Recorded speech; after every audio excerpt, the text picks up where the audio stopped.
In today's video, we'll show you how to open and customize charts on DXtrade. Let's dive in. First, let's open a chart. Click on a specific instrument in the watch list, and that's it.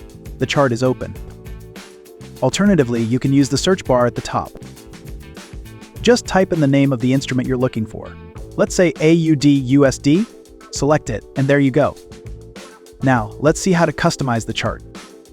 To get a better view, you can expand the chart by clicking this Maximize button. Next, let's navigate through the toolbar at the top. First up, we have the Sell and Buy buttons. You can use these buttons to place trades. Here you can adjust the lot size. And right here you can see the OHLC value for a particular time. Moving on, here you can change the chart's time frame with options ranging from 1 minute to 1 month. Let's select 5 minutes. By clicking the candlestick symbol, you can change the chart type. Whether you prefer line graphs, bar graphs, or classic candlesticks, you've got various options. You can explore all the options and choose the one that fits your trading style. Next is the drawing tool. Click on drawings and you'll find various tools like trend lines, arrows, ovals, rectangles, and more. Let's try drawing a trend line, for example.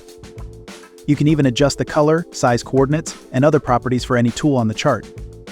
Alternatively, you can access these drawing tools from the left side of the chart window. You can expand the menu to see all available tools and mark your favorites by clicking the star icon like this. If you want to hide or delete the drawings, you can do so from the same menu here. Next, let's talk about indicator settings. From here, you can add inbuilt indicators to the chart. Whether you're looking for moving averages, RSI, or Bollinger Bands, it's all here to help you make informed trading decisions. If you want to view multiple charts at once, the multi-chart feature is for you. Let's say we want to open 3 charts simultaneously. One for BTC, USD, another for US30, and a third for NAS 100. You can see all 3 charts on your screen at the same time. Let's switch back to a single chart for now. Finally, we have the snapshot feature. You can download the chart image or copy it directly.